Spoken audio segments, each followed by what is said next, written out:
After 45 years of loyalty, my children treated me like trash. The moment my wife passed away, they shoved a worn envelope into my face and roared, "You were just unpaid help, get out and never come back." I was betrayed, kicked out of my own home in bitterness. Inside that envelope was no money, only an old rusted key. They laughed at an old man's helplessness, but they were wrong. I walked away quietly, not to run, but to start a plan they will never forget. Hello and welcome to the story. Before we discover why a rusted key was left to me after 45 years, like the video, subscribe, and tell me in the comments where you're watching from. Also note, this is a fictional story created for storytelling, offering meaningful and enriching ideas. The air in Alaric Prescott's office tasted like expensive mahogany and cold, calculated finality. I sat in a high-backed leather chair that felt more like a witness stand than an inheritance hearing. Brooks Sterling, a 73-year-old retired bridge inspector, whose hands still bore the calluses of a lifetime of structural integrity, that is who I am. Though in this room, I felt as flimsy as a blueprint in a storm. My wife Elena had been gone for 2 weeks, and the heavy silence of the office seemed to be measuring my worth. Alaric Prescott, a maritime lawyer with a voice like grinding stones, held the heavy cream envelope that would change my world. He looked at me with a professional pity that made my stomach churn with stale coffee. Standing by the window was Griffin Sterling, 58. A man with the posture of one who already owned the skyline, his venture capital eyes already liquidating my 45 years of service into a line item. Beside him, Leona Sterling, 56, and sharp-edged in her designer suit, tapped a manicured nail against the mahogany table, her eyes as cold as the luxury suites she managed. Maddox Sterling, at 54, couldn't keep his leg from bouncing the nervous energy of a hedge fund manager in a losing trade, making him look as unstable as the markets he bet on. Finally, there was Sloane Sterling, the youngest, at 52, checking her reflection in her phone screen with practiced indifference, her mind clearly on her next resort project, rather than the man she was about to make homeless. Alaric cleared his throat, the sound rhythmic like the ceiling fans click above us. He began reading the primary distribution of Elena's $18 million estate. My heart hammered against my ribs as he listed the properties, the shares, and the liquid assets, all being carved up and handed to the 4 people who had treated me like a ghost for decades. Then came the twist that felt like a bridge collapse. Alaric read the section regarding my status. Elena's will officially classified our 45-year marriage as domestic service. Have you ever felt the ground turn into liquid beneath your feet? While a room full of people watched you drown, I was described as domestic staff who had been adequately compensated during my tenure. The law was being used as a scalpel to excise me from her history. Griffin let out a sharp, jagged laugh that echoed against the wood panels, his unnervingly white veneers flashing in the light.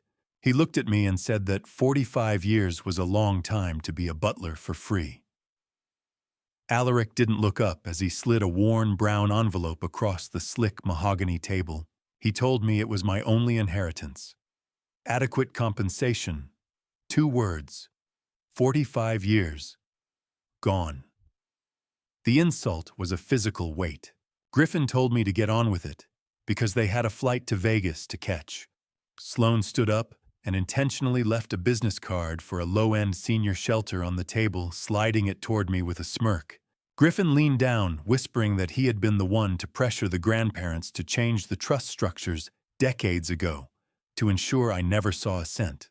They stood as one, a unified wall of greed, and filed out of the office to celebrate their victory.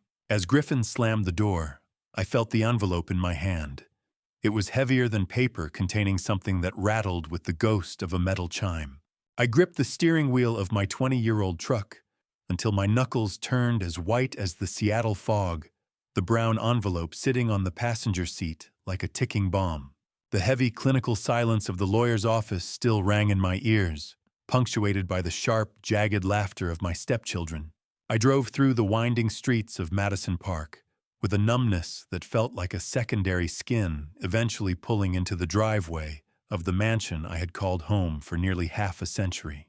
The structure loomed over me, a monument of stone and glass that now felt entirely alien.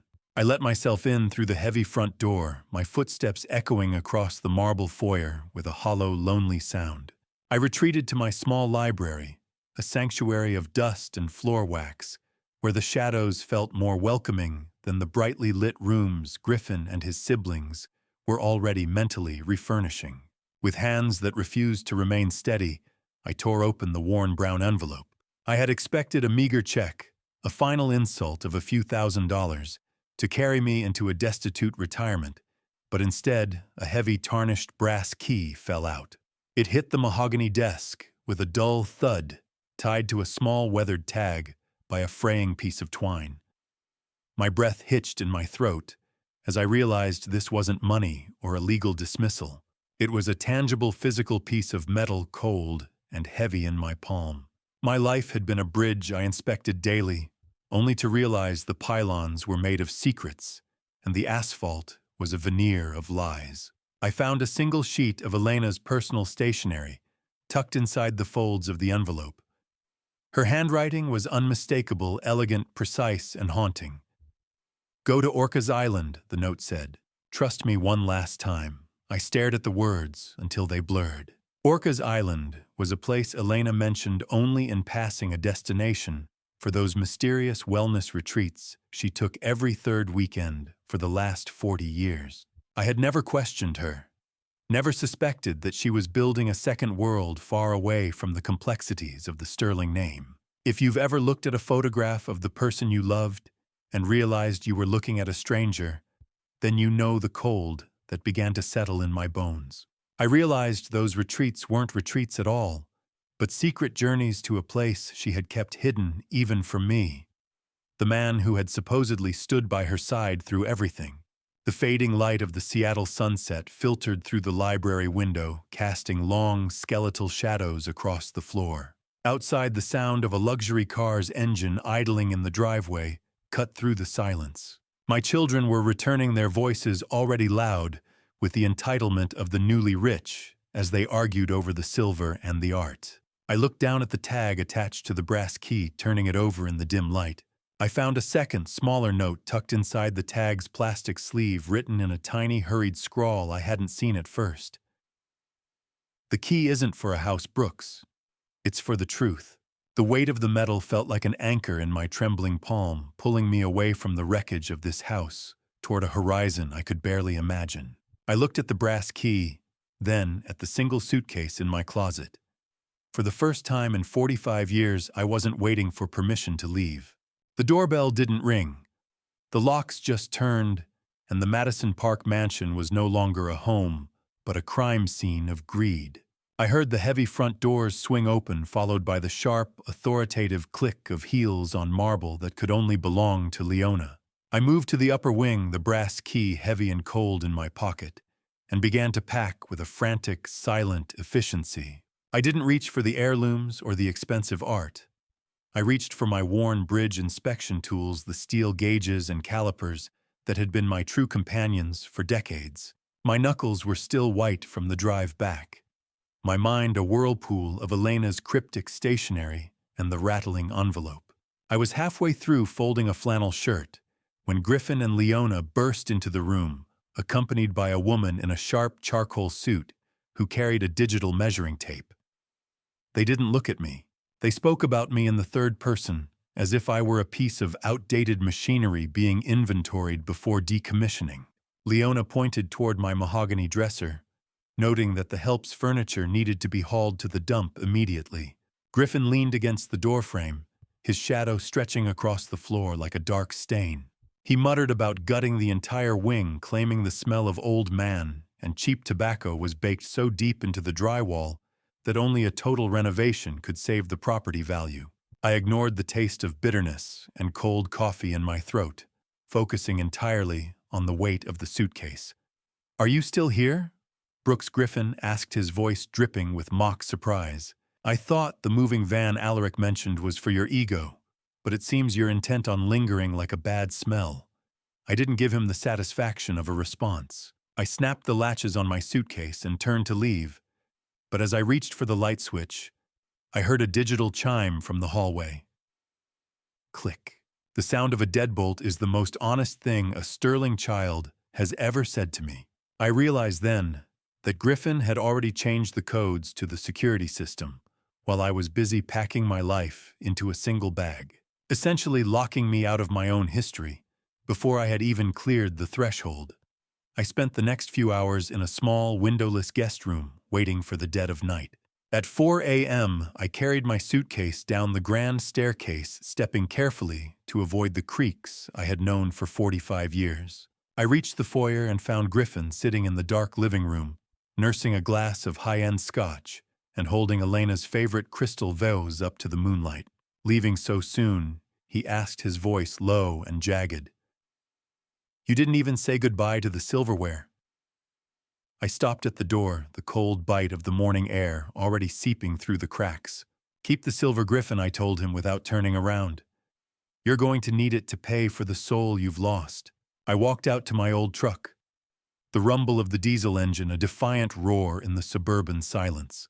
The mansion loomed in the rearview mirror like a mausoleum for a marriage that died the moment Elena's heart stopped.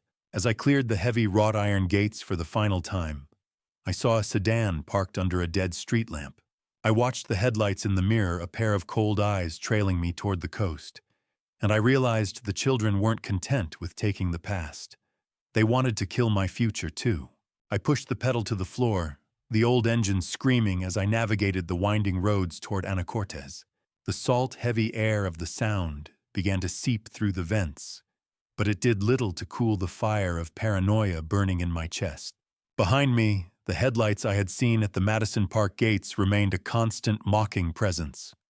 Griffin's reach felt long, a shadow cast across the highway. I slammed the gear stick into park as the ferry's steel ramp hit the concrete with a bone-jarring thud echoing the finality of the life I'd left on the mainland. The rhythmic vibrating of the ferry's engine hummed through the soles of my boots, a low-frequency reminder that I was still moving, still breathing. I scanned the loading zone, my eyes catching the glint of a black SUV that had been glued to my bumper for the last 50 miles. "Not today, you vulture," I muttered under my breath. As the deckhands signaled for the Orcas Island lane, I pulled into the holding area for Lopez Island instead, watching the SUV follow suit. At the absolute last second, before the barrier dropped, I swerved my truck back into the Orcas line, leaving the black vehicle trapped behind a wall of tourist RVs and frustrated vacationers. A surge of adrenaline-fueled relief washed over me as the ferry pulled away from the dock, leaving my shadow stranded on the mainland. I watched the shoreline recede, the distance between me and the Sterling children, growing with every churning knot of the Salish Sea. How many years of your life have to pass before you realize the person sleeping next to you was actually a chess master, and you were the most protected piece on the board? The question haunted me throughout the 90-minute crossing. When the ferry finally docked at Orcas Island, the world felt different. The air was thick with the smell of damp cedar and rotting pine needles, a sharp departure from the sterile scent of Seattle luxury. I drove off the ramp and immediately spotted her. Saskia Thorne, 70, stood at the terminal on Orcas Island, with a sign that bore my name and a look of profound relief, her silver hair braided tight like a nautical rope. She didn't wait for me to speak. "You're late, Brooks," she said, her voice raspy but steady. "Elena said you'd be prompt." I stared at her, the brass key heavy in my pocket. "She told you I was coming 40 years ago?" I asked. Saskia gave me a knowing look as she led me to a rugged, mud-caked Jeep. "She told me you'd come when the wolves finally bared their teeth," she replied. I climbed in, and we drove deep into the island's ancient, moss-covered interior. Moss. It was everywhere, suffocating the trees, hiding the stones, and whispering secrets I wasn't sure I wanted to hear. Saskia handled the Jeep with a practiced aggression, turning onto a restricted forest road that seemed to swallow the morning light. As we bounced over the uneven terrain, She dropped a bomb that shattered my fragile sense of triumph. That SUV you evaded at the dock wasn't working for Griffin, she said casually. It was a protective detail Elena had hired to keep you safe from the moment she took her last breath. I realized then that in my fear I had successfully outrun the only shield I had left. The Jeep screeched to a halt before a set of iron gates so rusted they looked like they were bleeding into the emerald forest floor. I reached for the door handle, my hand shaking as I stared at the crest, forged into the iron. I reached out and touched the iron scrollwork, half expecting the gates to burn my skin for trespassing on a secret Elena had died to keep. The metal was freezing, weeping rust onto my calloused fingertips. Saskia didn't hesitate. She took the brass key I had been clutching like a talisman and slid it into the lock. Despite the neglected appearance of the exterior, the heavy click of the iron gate hinges was effortless. They were well-oiled, maintained with a precision that mocked the decay of the metal. We drove up a winding quarter-mile driveway, the tires of the Jeep crunching over gravel, while old-growth Douglas firs arched overhead, stitching together a canopy that effectively blocked out the sky. When we finally emerged into a clearing, the sight nearly stole the breath from my lungs. It was a 19th-century fieldstone homestead, a rugged and beautiful fortress perched on a jagged cliff edge. Below us, the gray expanse of the Pacific churned, sending a fine mist of salt spray into the air. This was no falling-down cottage, as Griffin and Leona had sneered in Seattle. This was a legacy. It's not a ruin, Saskia, I whispered, the words catching in my throat. It's a fortress. She looked at me with a softness I hadn't expected. She called it a sanctuary, Brooks, a place where the world couldn't reach you. Walking into that house was like stepping inside the chambers of a heart that had been beating for me in total silence for half a century. The interior didn't smell like a museum or a tomb. It smelled of lavender-scented furniture wax and the sharp, clean tang of sea salt. I walked into the open-plan living area and stopped dead. My heart, already fragile, seemed to skip a beat. The walls weren't decorated with the abstract art Elena favored in Seattle. Instead, they were covered in hundreds of framed, candid photographs. They were all of me. I saw myself in the '80s helmet on inspecting the underside of a suspension bridge. There was a shot of me sleeping in my favorite chair, a book splayed on my chest. I touched the cold glass of a frame from 1988, showing me laughing at a joke I'd long since forgotten. As I stood there, Saskia handed me a leather-bound folder. My eyes blurred as I read the deed. The property had been in my name since 1978. I had been the legal owner of a multi-million-dollar estate for 35 years without ever knowing it. How do you reconcile the woman who called you a servant in her will with the woman who built a stone cathedral to your existence? I felt seen in a way that was almost violent. Saskia stood by the window watching the waves. Every time she left Seattle, she came here to curate this, she said quietly. You were her only masterpiece. I moved toward the fireplace where a large photo sat at the center of the mantel. It wasn't just of me. It was a candid shot of me and Elena together in 1986, the very year she allegedly began her descent into cruelty. We were smiling, leaning into each other with an intimacy that felt like a punch to my ribs. My eyes locked onto a photo I had never seen, a picture of me from only 3 months ago, taken through a window I thought was closed. Someone had been watching me even when I was alone. The realization that I had been Elena's shadow for 45 years, while she was my architect, made the very air in the living room feel heavy with the ghost of her presence. I stood before that recent photograph, the one taken through the study window only months ago, and felt a chill that had nothing to do with the island mist. Saskia reached into her pocket and pulled out a second key, this one polished to a mirror shine and surprisingly cool to the touch. This is the last piece, Brooks, she said, her voice dropping to a solemn whisper.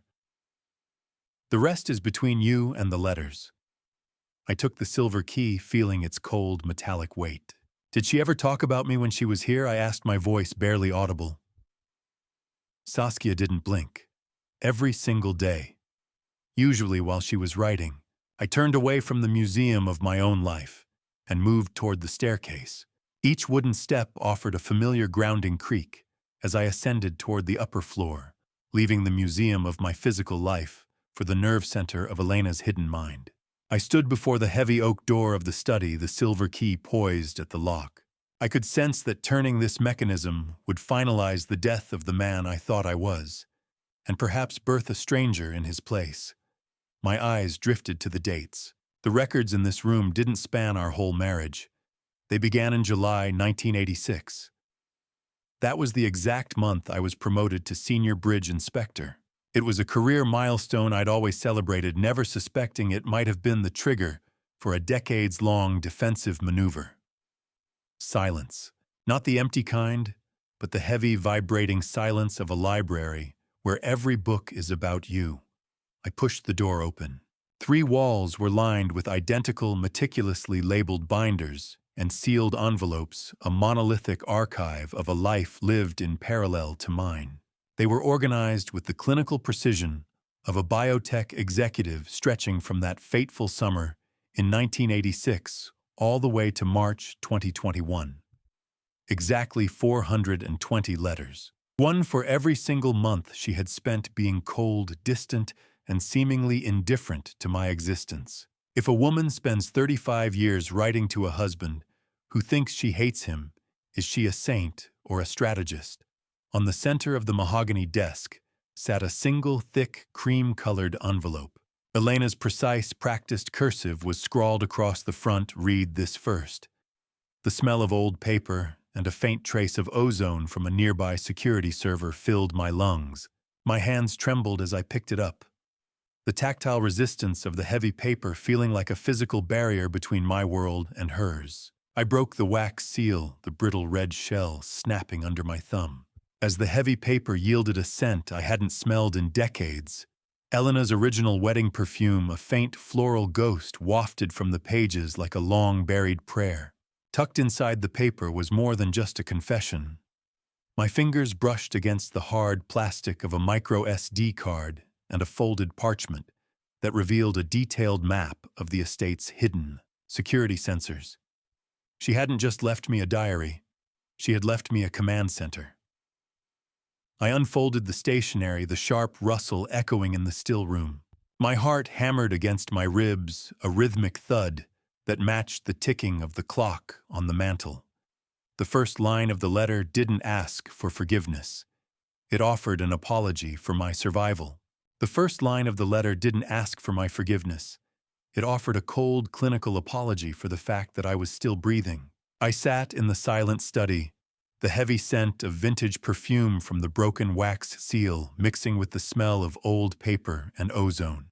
My hands were still trembling as I turned the first page of Elena's confession. She wrote with a brutal honesty that made the world tilt on its axis, claiming that for 35 years she had lived as a complete stranger in her own skin. She described June 14, 1986, as the day the woman I loved died, so that a protector could be born. I felt the breath leave my lungs as the math of our misery began to take shape. It wasn't a tragedy of lost love, but a calculated defense budget for my very life. Elena revealed that the plot to dispose of me hadn't been a sudden whim of the children's greed, but a scheme actively engineered and encouraged by her own parents. They saw me as a low-class bridge inspector who had no place in their biotech empire, and they were the ones who whispered the poisoned words into Griffin's ears. By the time I reached the 3rd page, the taste of copper was thick in the back of my throat, a physical manifestation of the stress of learning my life had been a marked target. Have you ever found out that the person you thought was your executioner was actually the only one holding the blade away from your throat? The letter transported me back to a rainy night in 1986 at our Madison Park home. Elena described standing in the hallway, the smell of rain and wet wool clinging to her coat after a late meeting. She had been standing outside Griffin's bedroom, intending to offer a simple good night, when she heard the muffled, cruel laughter from behind the closed door. Her children and her own parents were discussing me like a piece of livestock. They were plotting to gaslight me into a dementia diagnosis and ship me off to Shady Pines. Shady Pines, not a retirement home, a cage. My cage. They spoke of the facility as a low-tier warehouse, where I would rot in a sterile room while they bypassed our prenup and liquidated Elena's $15 million in shares. Griffin's voice, younger, but already possessing that predatory edge, argued that I would be happy as long as I had a window and 3 meals. Elena described the cold vibration of the hallway railing as she gripped it, her knuckles white with a rage she couldn't yet show. The twist was even darker than a chance eavesdropping. She revealed that she hadn't just overheard them. She had secretly been recording the room with a hidden device meant to catch a separate business leak, only to find the leak was her own family's humanity. She stood there frozen in that dark hallway, listening to her own parents encourage her children to commit a social murder against the man she loved. I could almost hear that laughter myself echoing through the decades into this quiet island study. Elena's handwriting became jagged as she described that pivotal moment, the ink smudging where her own tears had hit the page 35 years ago. She realized that to save my life, she would have to kill our marriage.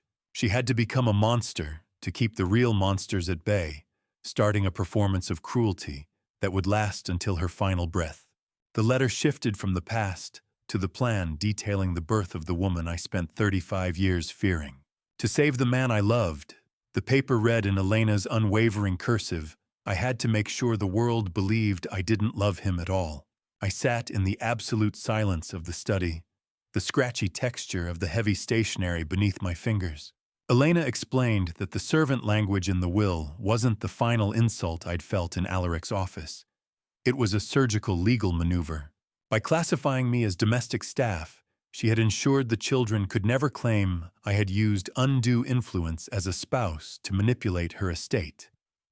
It was a shield, not a slight. She detailed how she began the systematic dismantling of our public partnership starting in July 1986.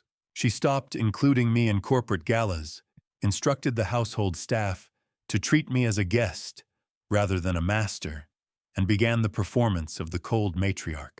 She wrote that if the children thought I was her partner, they would destroy me to get to her. I made you a ghost, so they would stop trying to make you a corpse, she confessed. I stared at the row of identical binders on the wall, the fading light reflecting off their spines. Every time she had missed a birthday or forced me to eat in the kitchen, I had felt a piece of my soul wither. But the letter claimed that every harsh word spoken in front of Griffin or Leona was a calculated lie. Every cold glance was a prayer for my safety. She would come here to Orcas Island later that same month during those wellness retreats. I never questioned to write me a letter of apology I was never meant to see until I was safe.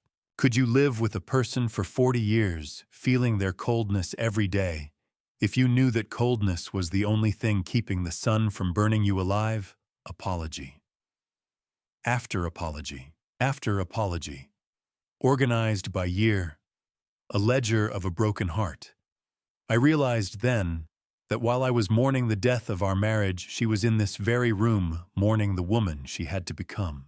She wrote that she hated that cold version of herself more than I ever could. She had been my architect while I was merely her shadow. The smell of the old mahogany desk seemed to ground me as I turned another page. Elena revealed a final layer to this foundation of secrets. She had secretly deeded this Orcas property to me back in 1978 as a wedding gift. It predated the children's inheritance claims and the family trust's bylaws by years, making the sanctuary legally untouchable and entirely mine. The property wasn't part of her estate. It was an island I had owned in total ignorance while I lived as a ghost in Madison Park. I heard the paper rustle in the silence, a sound like a long-held breath finally being released. The binders on the walls weren't just records. They were the bricks of a fortress she had spent her life building for me. Every year, every month, every day of her supposed hatred was a payment into a trust of protection.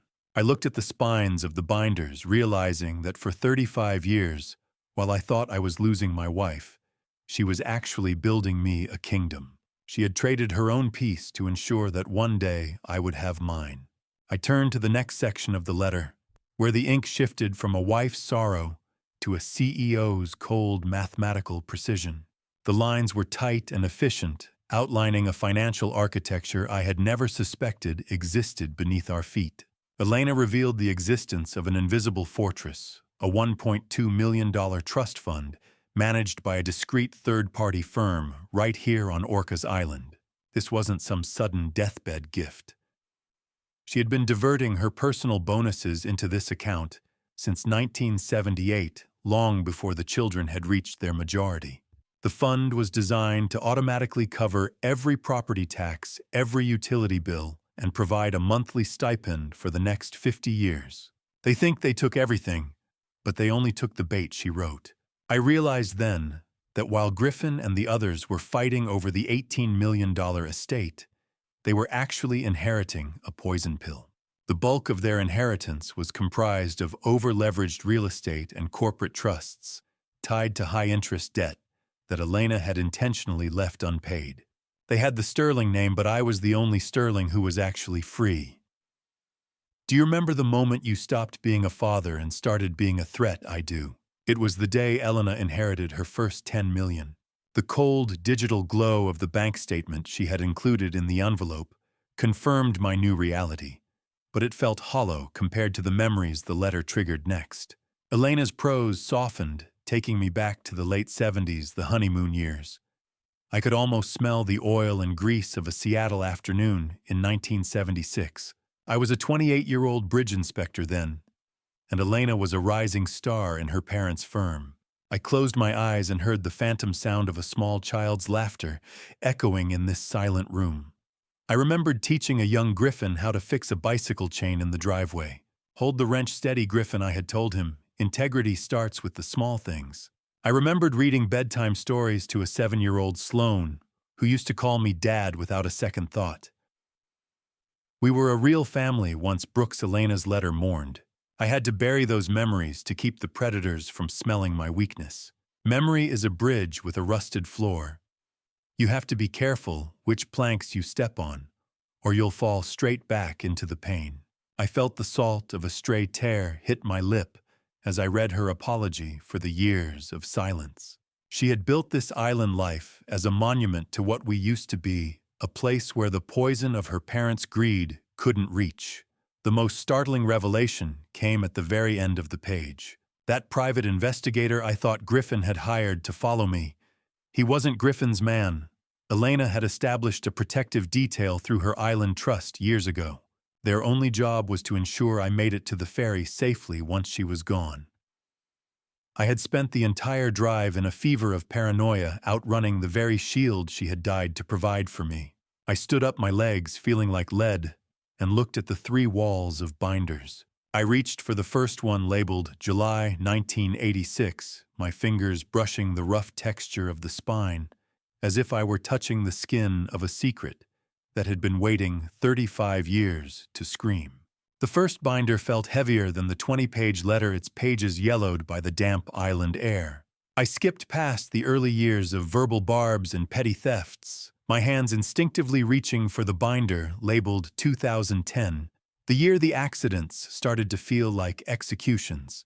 I pulled the volume for March from the shelf, my skin crawling, as I located the folder for the 12th.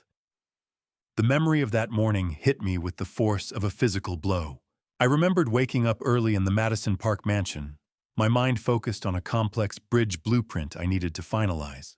I stepped onto the grand oak staircase, and in an instant, my world upended. My foot lost all traction on the 3rd step, and a sickening slide sent me into a 12-stair tumble.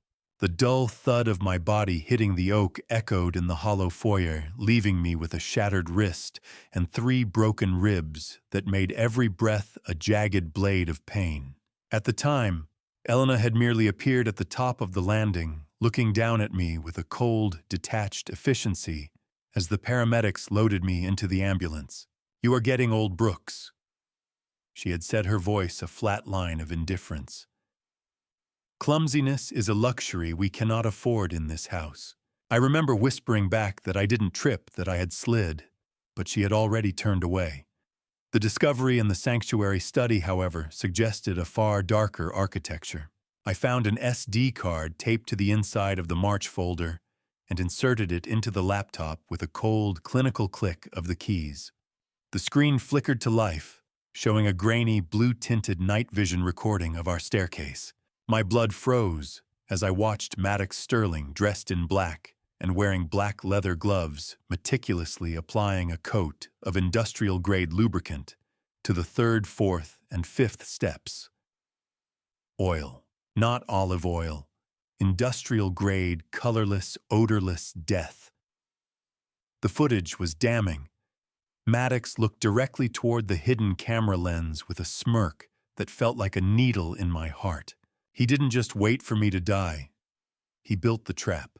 I realized then that the lubricant hadn't been a random find. The records in the folder showed it was purchased using a corporate account Maddox shared with Griffin. They were in it together, a collaborative effort to ensure I didn't survive the spring. Is it possible to love a person so much that you let them break their bones just to keep them from losing their life? As I continued to watch, the video revealed the most painful twist of all. Elena entered the frame 5 minutes after Maddox vanished into the shadows. She didn't clean the stairs. Instead, she knelt by the foyer table and carefully positioned a heavy ceramic vase. I realized with a jolt of horror that she was steering the trajectory of my inevitable fall, angling me away from the sharp marble edge of the table that would have surely crushed my skull. She chose a lesser injury, shattered bones and broken ribs, to prevent the fatal one her own son had planned. I paused the video on her face as she stared at the lubricated steps, her expression a mask of agony that I had mistaken for indifference for 8 long years. I felt physically ill, the sharp, metallic smell of the lubricant, seemingly rising from the digital memory to choke me in the present. My children wanted me dead, and my wife had stood by to watch me break, believing it was the only way to keep me alive. The next folder was thicker, its label written in a red ink that felt like a warning. I pulled a grainy, high-contrast photo from the August 2011 folder, a jagged, severed brake line that looked less like a mechanical failure and more like a surgical strike. The sharp, metallic scent of the oil in the photograph seemed to trigger a phantom memory of burnt rubber and hot asphalt. I was transported back to that terrifying afternoon in Seattle. I remembered the exact moment the brake pedal of my vintage truck hit the floorboard, without a hint of resistance. The panic was a cold spike in my chest as I swerved to miss a school bus, the screech of tires screaming against the pavement before a bone-shaking impact with a concrete barrier threw me forward. At the time, I was merely shaken and confused, but Elena's arrival had been the true blow. She didn't come with a hug or a word of comfort. She arrived with a lawyer and a cold clinical assessment for the police. She told them I was sundowning, that I could no longer be trusted behind the wheel. The brakes just died, Elena. I had pleaded, my hands still trembling from the crash. She had looked right through me. No, Brooks. Your reaction time died. We are selling the truck tomorrow. The sting of that helplessness had burned for 7 years. A resentment I had carried like a lead weight. Griffin had sat at the dinner table that night, with a smug, knowing smile nodding along as Elena stripped me of my independence. But as I sat in the sanctuary study, the truth revealed a much more predatory design. I discovered that Griffin had sabotaged the truck specifically on the day I was scheduled to drive my infant granddaughter Maya to the park. The realization made a cold sweat break across my neck. My own son was willing to sacrifice his niece just to ensure my accident looked like a senior's mistake. Crushed. The truck. My pride. All to hide a pair of wire snips. I looked at an invoice Elena had hidden away from a private mechanic she'd hired to inspect the wreckage before the insurance companies could touch it. The report was blunt. The lines were cut with heavy-duty wire snips. A secondary report contained a receipt for a disposal fee. Elena had paid triple to have my beloved truck crushed, immediately ensuring no evidence remained that could tip off Griffin that his attempt had been discovered. Have you ever hated someone for protecting you, only to realize your resentment was the only thing keeping you from seeing the monster in the room? I could almost hear the car crusher's rhythmic groan in my imagination. My anger at her control had been the very cloak she used to keep me from realizing I was a target in my own home. I realized the truck sale wasn't an act of dominance. It was a desperate act of preservation. A final private memo from Elena to herself sat at the bottom of the pile. She hadn't just pocketed the money from the sale. She had moved every cent into the Orcas security fund.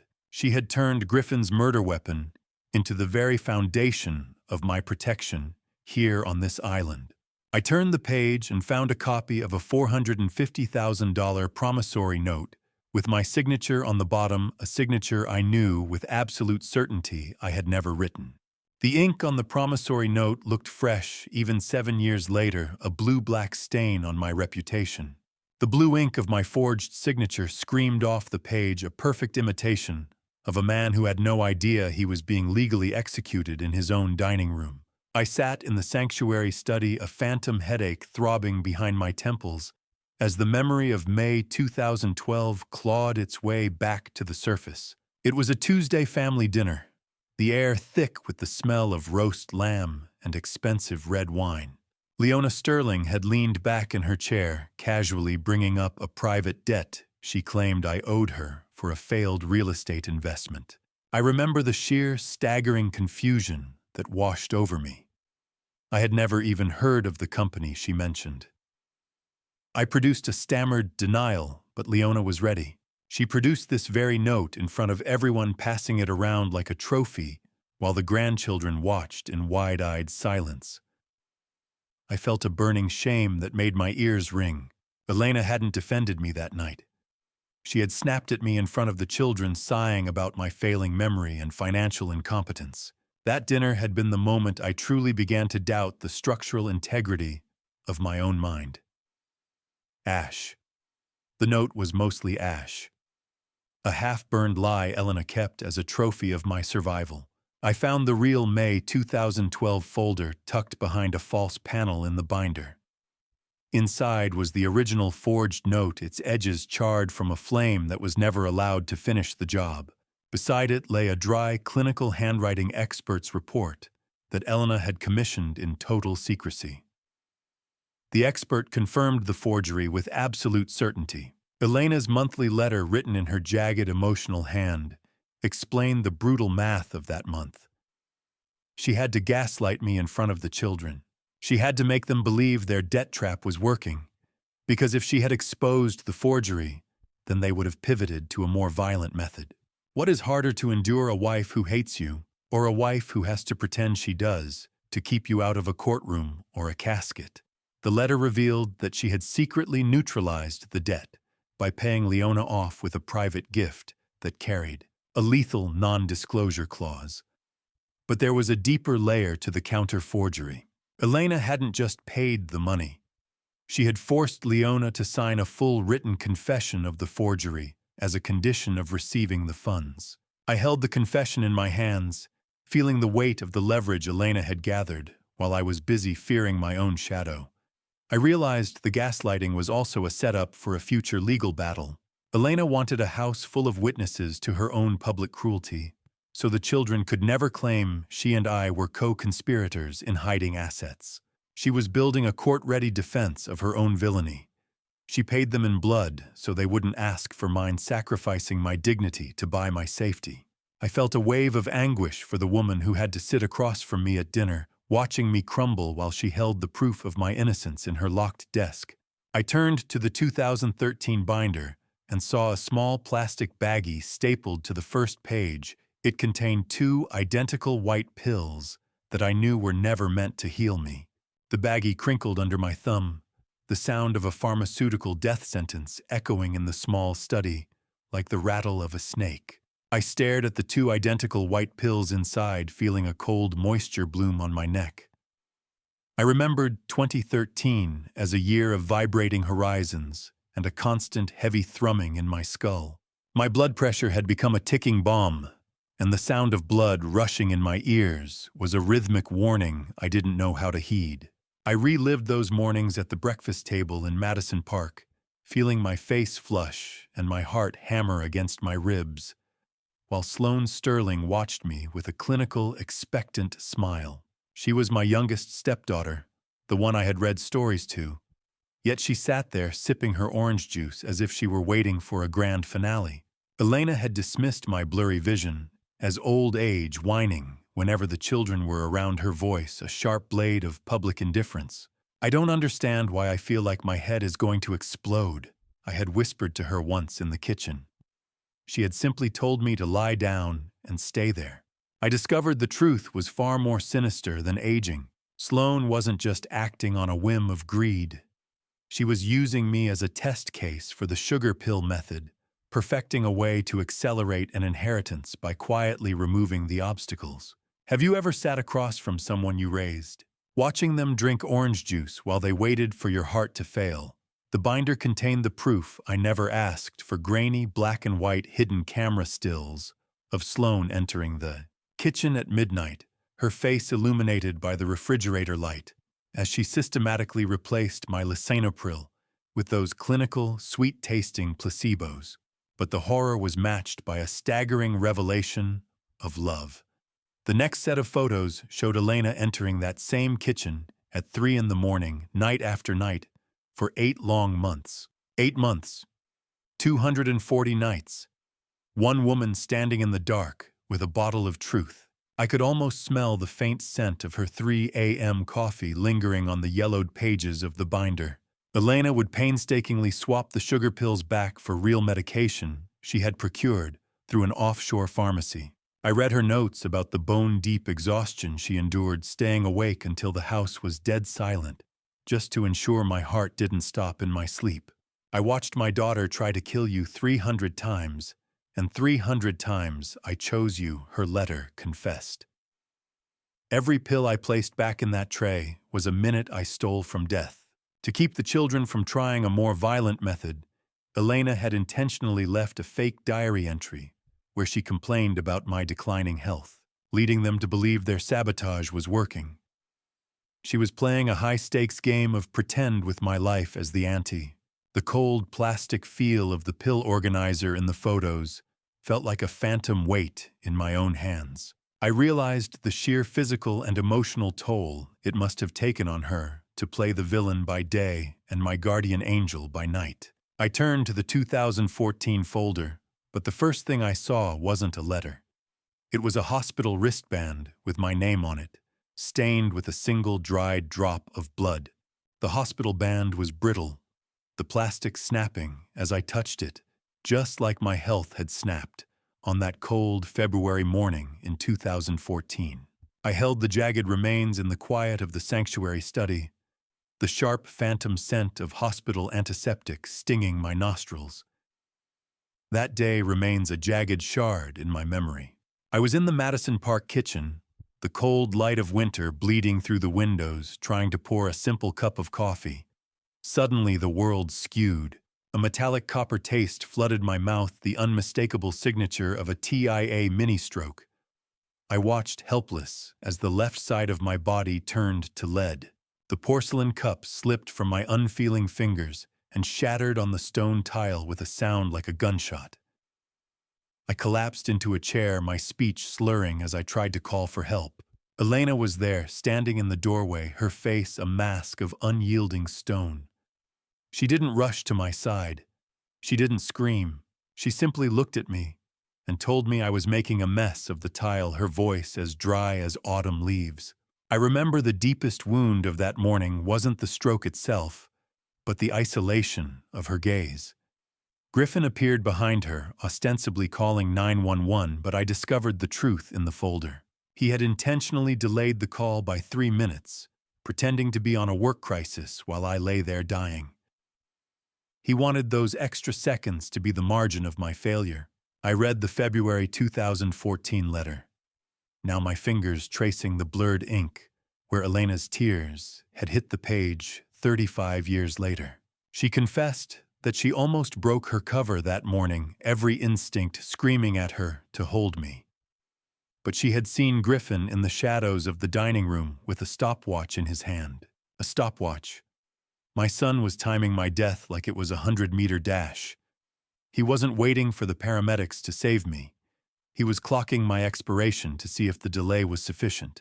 Elena revealed that the stroke had happened because she had failed to catch a single night's pill swap. She had been fighting the early racking fevers of her own stage 4 cancer and had fallen into a heavy, exhausted sleep. That was the day I stopped being their mother and became their judge, she wrote. How does a woman mourn the children who are still sitting at her dinner table, knowing she has to send them to hell to save her husband? It was a eulogy for the living. She realized then that her children were beyond redemption sociopaths who viewed their father as a timed event. The letter became a frantic blueprint for the months that followed. She began her cancer treatments in secret that same February, realizing her own clock was ticking faster than mine. She needed to finalize the sanctuary to turn this island into a permanent fortress before her strength failed. I felt the weight of her hidden war pressing down on me. While I had been recovering in a sterile ward, she had been fighting 2 different deaths, mine and her own. I turned to the October 2017 folder expecting more of her protective prose, but instead, I found a legal summons. It was thick and cold, a weapon of paper and ink. The children hadn't even waited for her to die before they tried to bury me, legally launching a strike that made the physical attempts on my life look merciful. The legal summons was thick, a weapon of paper and ink designed to strip me of my name and my freedom while Elena was still fighting for her last breaths. I turned the dry, papery sheets with a hand that shook from a mix of indignation and a lingering, bitter taste in the back of my throat. It was October 2017. I remembered the Madison Park mansion feeling like a siege camp. My 4 stepchildren, Griffin, Leona Maddox, and Sloane, had presented a unified front filing to have me declared legally incompetent. They used my previous mini-stroke and my choice to withdraw from social circles as evidence of a mounting dementia. In their predatory math, my devotion to Elena's bedside was nothing more than the wandering mind of a senile old man. I discovered a deeper rot in the binder. The children had actually tried to bribe Elena's hospice nurse to testify that I was neglectful and abusive during her final days. The betrayal felt like a fresh wound. "We are just doing this for your own protection," Brooks Griffin had said during one of those staged visits. "You can't even remember where you put the car keys." I had looked him in the eye, my voice as steely as the bridges I used to inspect, and told him that I hadn't lost the keys, but that his mother had sold the truck. Have you ever seen a dying woman summon the strength of a hurricane just to sign a piece of paper that would save your soul? The binder contained a transcript of a secret deposition Elena gave from her hospital bed just 3 weeks before she died. In the quiet sanctuary study, I could almost smell the sharp, clinical tang of hospital-grade disinfectant as I read her words. She was gaunt, her body failing, but her mind was the sharpest blade in the room. She provided the judge with everything: the SD cards of the staircase, oiling the mechanics' reports of the cut brake lines, and the medical logs of the sugar pill swaps. She didn't just defend me, she dismantled them. My husband is the most stable structure in this family, she had testified with Alaric Prescott at her side. My children are the ones with the rot in their foundations. Incompetent. That was the word they used. But it was their greed that lacked a brain. The judge had dismissed the case in a closed-door hearing, noting the suspicious activity of the petitioners. Elena's testimony was her final act as their mother. She claimed she was protecting them from the crime of destroying a good man, though I saw it for what it truly was, a death blow to their aspirations. The realization hit me with a profound solemnity. Elena had used her final agonizing months to ensure my legal standing was ironclad.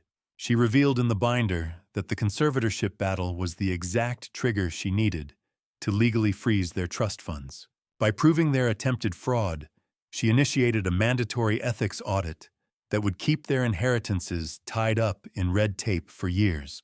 She had left them the money, but she had taken away their ability to touch it. I turned to the final folder, March 2021, and found a handwritten note that simply said, "Brooks, I've left you the weapon. Now you must decide if you have the heart to fire it." The final folder was thin, containing only a single sheet of paper and a small black USB drive, the hardware for a vengeance I wasn't sure I wanted to claim. I broke the seal of the March 2021 folder with a hand that had finally stopped shaking, replaced by a steely, quiet resolve. I inserted the drive into the laptop on the mahogany desk, and the soft hum of the machine felt like the heartbeat of the house. A video file sat at the top of the directory.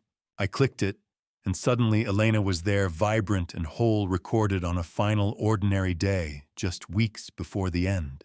She wasn't the cold matriarch or the dying patient. She was the woman I had married, her eyes bright with a love she had spent 35 years masking. She spoke directly to the camera, telling me that she never lost her memory of us, not for a single second. It was the ultimate entry twist to my new reality. The long con hadn't just been a legal shield, but a living sacrifice. I turned my attention to the last letter, the 420th installment of her silent vigil. She dropped every defense, pouring out her reasons for the decades of calculated cruelty. She asked for my forgiveness for the years of silence that had felt like a slow-motion execution. The USB drive, she explained, was the master key. It held the access codes to the children's frozen trusts and the compiled evidence of their crimes, the staircase sabotage, the brake lines, the pill swaps. "Be free, Brooks." Her steady signature seemed to pulse on the page. "I've built the walls, but you are the one who decides who gets to walk through the gate. I loved you in every silence, in every cold glance, and in every letter I hid from the world." The 420 letters were the bricks of a fortress I hadn't known I lived in until the roof was finished. I sat on the hard oak floor, leaning my back against the mahogany desk, as the warm, golden light of the island dawn began to creep across the room. The smell of old paper mixed with the fresh, salt-tinged sea air blowing in through the cracked window. Free. Not from the house. Not from the children. Free from the lie.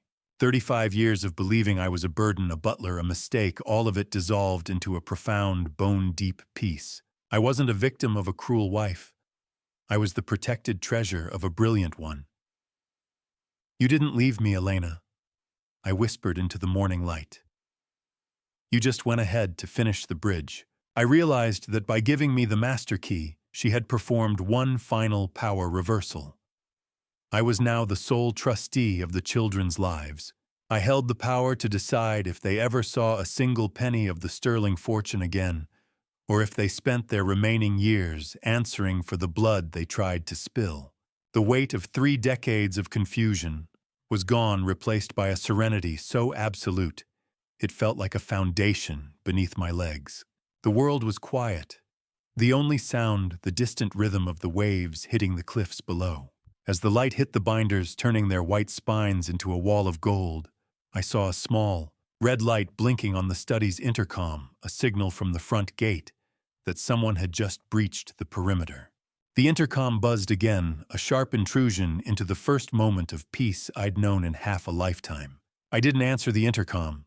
Instead, I opened the offshore server link Elena had provided, watching through a digital window as the monsters I'd helped raise began to tear themselves apart in Seattle. The blue, flickering light of the computer screen in the dark study was the only illumination as I scrolled through a curated archive of their recent movements. I discovered that the siblings had already started fighting over my former quarters and the family silver before the will was even dry, their unity as fake as the manufactured tears they had shed at the funeral. I accessed a file from a high-end Seattle steakhouse recorded just 4 days after we buried Elena. On the screen, the smell of expensive cigars seemed to waft through the digital memory.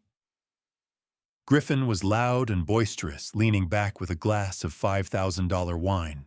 He was toasting to my departure, laughing as he handed out keys to a $500,000 Lamborghini he'd bought on credit. "I hope the old man likes the taste of canned soup in that island dump," Maddox sneered, while Leona toasted to finally cutting the dead weight. Their greed was a spectacle, a feast of vultures celebratory over a kill that wasn't actually theirs. A Lamborghini, $1 million bet, a $5,000 toast, all built on the sand of a dying woman's mercy. I watched the footage shift to several weeks later, captured by hidden cameras within the Madison Park Mansion's library. The boisterous laughter had vanished, replaced by the rhythmic red blinking of a crisis. I watched Griffin's face turn a mottled purple with rage as Alaric Prescott informed them over a speakerphone that their primary trust accounts had been flagged for an ethics audit. The boisterous celebration had collapsed into a frantic panic. Maddox, losing his composure, hurled a crystal glass against the stone fireplace. It shattered with a sharp, final crack. He had just learned his $1 million Vegas credit line was cut off, while Sloane sat nearby hyperventilating as she realized a crypto scam had wiped out her remaining liquid savings. Have you ever watched a predator realize they've been the ones caught in the snare the entire time? They were screaming at Alaric, demanding to know how their money could be subject to a conduct review. They didn't understand that Elena had built a cage out of their own impulses. "Mother wouldn't do this," Sloane wailed, her eyes darting around the room as if looking for a way out. That bridge inspector must have poisoned her mind at the end. They still couldn't see the truth. They had poisoned themselves. The digital logs revealed a final desperate act of cowardice. Griffin had attempted to forge a codicil to the will just last week, trying to claw back the assets Elena had placed out of reach. But the system Elena built was a trap with a hair trigger. It automatically flagged the forgery and reported him to the ethics board before he could even hit save. As the video looped back to their smug faces at the steakhouse, a new alert flashed on my screen, a GPS ping from a rental van that had just exited the ferry ramp only 3 miles from my front door. The vultures were coming to the island, but they were no longer looking for a feast. They were coming to beg for their lives. The phone on the desk rang its vibration, rattling the binders like a warning bell. I didn't need to answer it, to know that the calm of Orcas Island was about to be shattered by the frantic heartbeat of 4 desperate, sterling heirs. I reached out my fingers, brushing the cool spine of the March 2021 binder, before I finally picked up the receiver. Saskia's voice was a low rasp on the other end, urgent, and cutting through the hum of the security monitors. She confirmed what the GPS had already whispered: the rental van was carrying Griffin, Leona, Maddox, and Sloane. They looked frantic and disheveled at the ferry landing. She told me, describing them as people who had been sleeping in their suits, their former polish stripped away by the cold reality of frozen accounts. Saskia warned me that they weren't here for a tearful reunion. They had hired a local locksmith and a private security guard to force their way into what they still believed was a squalid island ruin. A small, steely smile touched my lips when she mentioned the locksmith. I discovered that the man they'd hired was actually Saskia's own nephew, meaning I would have full knowledge of their every clumsy move before they even touched the lock. "Let them come, Saskia," I said, my voice as steady as the fieldstone walls surrounding me. The gates were built for exactly this kind of weather. I hung up and sipped my peppermint tea, the warmth a sharp contrast to the gray, choppy sea visible through the study window. I moved with a calm I hadn't possessed 40 years ago, transitioning from the observer to the architect of their final lesson. I used the estate's command console to activate the internal security protocols Elena had meticulously designed, the smell of ozone from the monitors filling the room. I didn't prepare a weapon. I prepared the truth. I gathered the insurance folders, the physical evidence of the oiled stairs, the severed brake lines, and the swapped pills, and carried them downstairs. The Sterling children were like floodwaters, mindless, destructive, and looking for the easiest way to drown anything of value. I placed the folders meticulously on the dining room table, the cold, smooth feel of the cardstock, a reminder of the weight they carried. I arranged the chairs so that I would be framed by the massive stone fireplace, assuming the role of the judge Elena always knew I could be. It was time to show them what adequate compensation really looks like. 45 years of bridge inspection had taught me one thing: you can't hide a structural failure forever. disheveled, desperate, debt-ridden. The 3 Ds of a sterling downfall were about to collide with the one thing they couldn't buy or bully my memory. As I sat there, the vibration of the heavy stone walls signaled the van's approach. I checked the forest surveillance feed one last time. Griffin was leading the pack, clutching a heavy document tube against his chest. I realized then that they weren't just here to squat in a house. They had forged a new deed to the property, a final desperate paper shield against their own ruin. I watched the monitors as the white rental van turned onto Oakwood Lane, the dust cloud behind it rising like a signal fire for the war that was finally arriving at my door. I stood up, adjusting my collar, and walked toward the porch to meet the storm. I didn't hide in the shadows. I walked onto the porch and sat in Elena's high-backed wicker chair, letting the island sun hit my face as the gates groaned open like the jaws of a trap. The rhythmic creak of the wicker under my weight was the only sound in the sudden stillness of the afternoon. I didn't reach for a weapon or a phone. Instead, I placed a small side table next to my chair with a single glass of water and the black USB drive. I had already wired the porch for sound and video, and as I sat there, I knew that every word and every movement was being broadcast directly to Alaric Prescott's legal server as a live, indelible deposition. I watched the white rental van crawl up the quarter-mile driveway, its engine struggling and whining against the steep incline. It was a perfect metaphor for the sterling name straining, overheating, and ultimately failing against a foundation it could no longer dominate. For 45 years, I had been the help, the man who inspected the bridges while others walked across them. Today, I was the only one who truly belonged on this soil. Just like inspecting a bridge, I told myself you wait for the tension to snap before you call the failure. They think they're coming home, but they're just walking into a courtroom. I took a slow, cold sip of the water, letting the refreshing liquid steady my pulse. I could see the dust cloud rising in the distance, a white shroud for the life they thought they were reclaiming. Before I reveal the truth behind the document tube Griffin is clutching, are you still with me? Choose A if you think I should show them mercy, or B if I should let the evidence destroy them, and add one short reason why, so I can see your perspective. Please note what follows contains recreated details for narrative purposes, as the core message is what I hope stays with you. The van door slid open. The smell of fear and cheap fast food followed them out. The Sterlings had arrived. They emerged like actors from a low-rent tragedy, their expensive suits wrinkled and stained from the journey.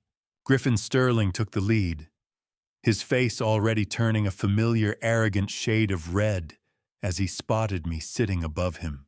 He was clutching that heavy document tube as if it were a scepter, his knuckles white. Behind him, Leona and Maddox looked like ghosts of their former selves, while Sloane hung back, her hand gripped tightly around a small, concealed pepper spray canister. They had come prepared for a fight, but they weren't prepared for the man waiting for them. "You've had your little vacation," Brooks Griffin barked, stopping at the foot of the stairs. "Now get your bags and get off our property." Leona sneered, looking around at the meticulously kept grounds with a confusion that was rapidly turning into fresh greed. "Look at him," she said, her voice dripping with venom. "Sitting there like he's the king of the island. It's pathetic." I didn't stand up. I didn't even blink. Griffin took the first step onto the porch, his eyes locking onto the USB drive on the table. And for a second, I saw the exact moment he realized he wasn't looking at a victim, but at a man holding the detonator. I didn't stand up to greet them. I stayed rooted in Elena's chair, watching the entitlement bleed out of Griffin's face as he realized my silence was a fortress he couldn't bully his way through. I didn't stand up. I didn't even blink. I just watched Griffin's polished shoe touch the first stone step of my sanctuary, the leather scuffed and salt-crusted from his desperate journey. Maddox, ever the opportunist, sensed the sudden shift in gravity and pushed past a stuttering Griffin. He offered a weak, desperate apology, his face a frantic mask of feigned regret. "Brooke's dad. Look, things got heated in the city," he stammered, reaching out for a reconciliation I knew was as hollow as his bank account. "We were all just confused by grief. We just want to talk about Mother's real wishes." He attempted to pull me into a hug, a sign of family unity for the hidden cameras he assumed I didn't have. I physically sidestepped him with the practiced ease of a man avoiding a structural hazard. Maddox stumbled, and as he tried to catch his balance, a small silver recording device tumbled out of his jacket pocket and clattered onto the porch. Have you ever heard a man apologize with his mouth, while his eyes were already calculating the value of the watch on your wrist? I didn't answer him. I let the sound of the crashing Pacific waves fill the awkward gaps in his plea, my gaze steady and unforgiving. The other sibling stood behind him, a mixture of disgust at Maddox's cowardice and a mounting terror at my unwavering composure. "We can start over, can't we?" Maddox pleaded, his voice cracking. "For family's sake, silence." It was my only weapon, and it was cutting them to ribbons. I finally broke the quiet, not with a word, but by picking up the black USB drive from the side table. I stood with the slow, deliberate grace of a man who owned every inch of this cliffside, ignoring Griffin's document tube and Leona's snarled threats inside. "All of you." I commanded, my voice low and vibrating with an authority they had never heard before. I gestured toward the heavy oak front door and led the silent, fuming group into the house. As we entered the hallway, the siblings were visibly shaken. This wasn't the ruin they had described to the lawyers in Seattle. It was a high-end estate meticulously maintained and filled with the scent of Elena's signature perfume, a floral ghost that seemed to mock their presence. "Is that a photo of him from last year?" Leona whispered, her eyes wide as she scanned the hundreds of framed photos lining the walls. "How long has she been hiding this place?" They walked with heavy breathing and sweating brows, their expensive but ruined clothes looking absurd against the backdrop of Elena's lifelong devotion to the man they tried to erase. The salt-crusted feeling of their failure seemed to hang in the air like a fog. I reached the end of the hallway and stopped at the study door, the silver key in my hand, feeling cold and smooth against my palm. I turned the lock, the sharp click sounding like a gunshot in the hallway where my children's futures were about to die. I pushed the door open, revealing the nerve center of Elena's long game. The study was exactly as I had left it, 420 binders of truth, standing guard against 4 people built of lies. The study didn't just hold binders, it held the ghosts of the nights my children tried to kill me. And as the lights flickered on, those ghosts finally stepped into the light. I opened the heavy oak door and gestured for the siblings to enter the center of Elena's secrets. They moved tentatively, their frantic energy curdling into a heavy, suffocating dread. I walked behind the mahogany desk, the leather chair creaking as I sat assuming the role of the judge Elena always knew I could be. I gestured to the wall of 420 binders, their white spines standing like a jury in the dim light. "You thought the house was the inheritance, Griffin," I said, my voice cutting through their heavy breathing. "These folders are your real legacy." I picked up the insurance folders and began to methodically lay them out on the desk like a hand of cards, the sound of paper sliding across the wood sharp in the silence. My fingers brushed the cool surface of the black USB drive, a reminder of the power I now held. The entry twist hit them first. I turned over a file showing not just their attacks on me, but evidence of them plotting against each other to increase their individual shares. Maddox blanched as he saw a transcript of Leona suggesting he be handled if he didn't stop gambling away their future. They crowded around the desk, their initial arrogance dissolving into a cold, metallic sweat. Evidence. Not just ink and paper. The scent of my own near death bound in leather. Is that the oil can I used in 2010? Maddox whispered, his eyes bulging as he stared at a high-resolution photo. How did she find it? I didn't answer him. Instead, I activated the wall monitor, the blue light reflecting off their pale, terrified faces. I played the clip of Maddox applying the lubricant to the stairs, followed by the mechanic's report on the cut brake lines and the lab results of Sloane's sugar pill swap. Look at their faces. Can you see it?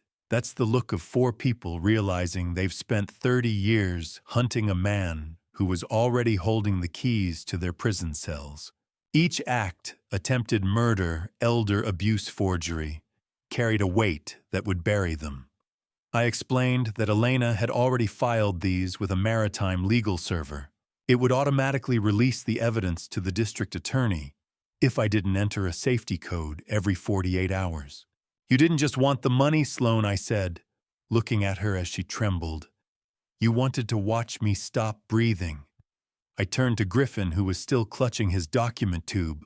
I informed him that the property he tried to claim was classified as a conservation sanctuary. It could never be sold for development, rendering his forged deed a worthless scrap of paper, even if he succeeded in removing me. Elena wasn't just a CEO, I told them, my voice cold and absolute. She was a bridge inspector just like me. She found every crack in your souls. The siblings stood in paralyzed silence, the reality of their exposure sinking in like stones in a lake. I closed the last folder and looked at Griffin, whose face had gone from the red of rage to the gray of a man who had just seen his own executioner smile. The silence in the study was no longer a peace. It was a gallows. Do you know what the structural load of a lie is? I asked, my voice cutting through the sound of Griffin's heavy, panicked breathing. I leaned back in Elena's chair, watching as the 4 of them stood huddled together like cattle in a storm. On the wall monitor, a digital progress bar pulsed blue, a live upload of the USB drive to Alaric's offshore legal server. The state of Washington calls what you did first-degree murder attempt, I said, with a calmness that seemed to terrify them more than a scream. I call it a failure of character. I watched the document tube Griffin had been clutching, like a scepter, hit the floor with a hollow plastic thud. Mother wouldn't, he croaked, his voice cracking like dry wood. She wouldn't send us to prison. I didn't blink. She didn't want you in cages, Griffin, but she wouldn't allow you to remain as you are. I revealed the first blow of their new reality. I had already used the master key to settle their immediate predatory debts. I was now their sole creditor. I owned their mortgages, their credit lines, and their very financial existence. They didn't even have the luxury of bankruptcy. They owed their lives to the man they tried to erase, $20 an hour. From a Lamborghini to a shovel.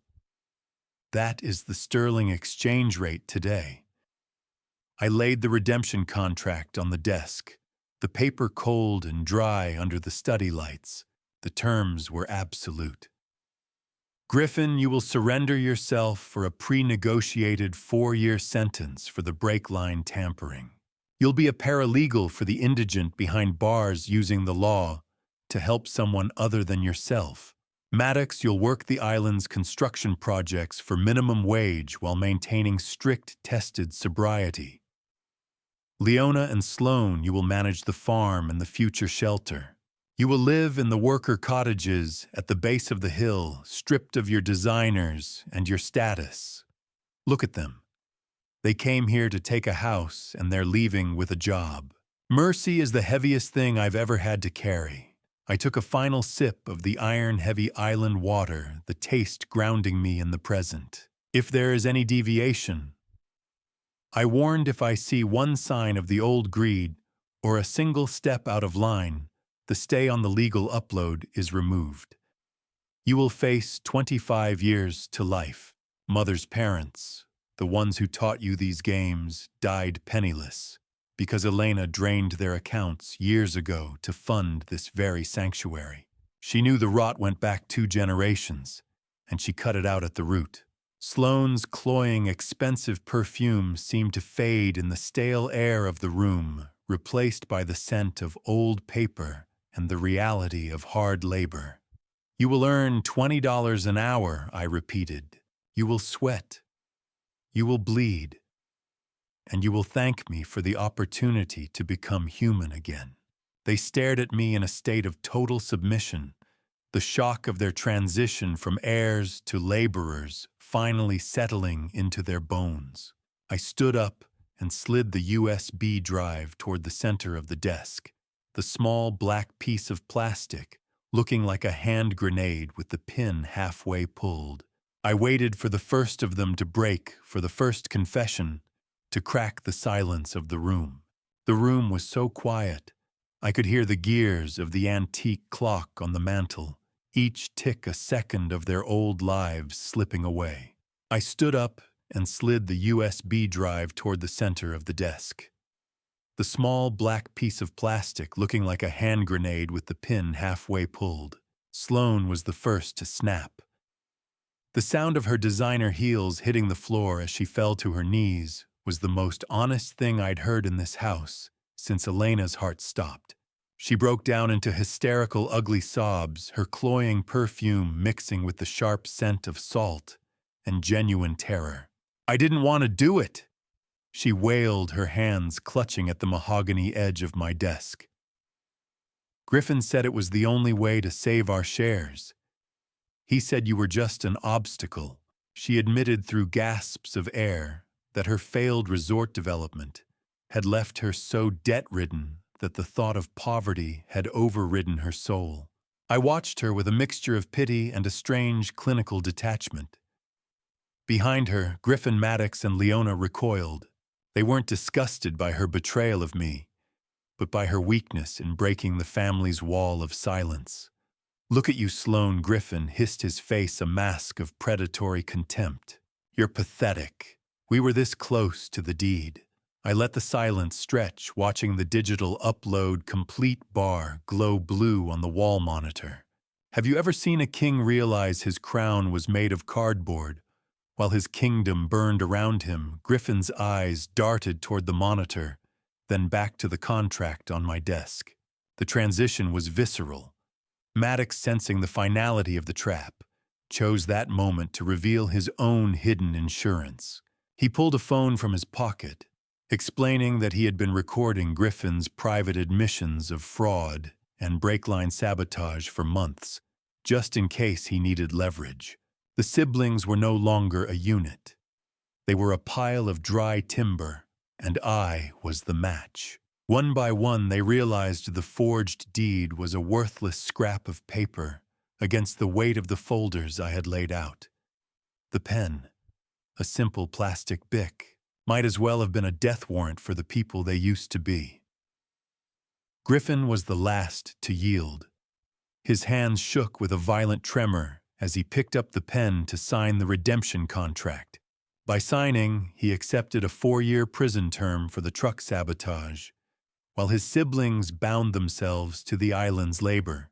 You're a monster, Brooks. He spat the ink, scratching harshly against the heavy paper. Worse than mother. I met his gaze with the calm of a man who had seen every bridge failure imaginable. No, Griffin, I said. I'm just the inspector, and your foundation just failed. As they each added their signatures, the sun began to set over the Pacific, casting long purple shadows into the study. The hierarchy had been permanently inverted. I informed them that their phone signals had been jammed since they crossed the gate, a final security layer Elena had insisted upon. They were completely cut off, isolated from the world, and the lawyers they thought would save them. The orange and purple light of the sunset reflected off the picture frames of my life, a silent audience to their downfall.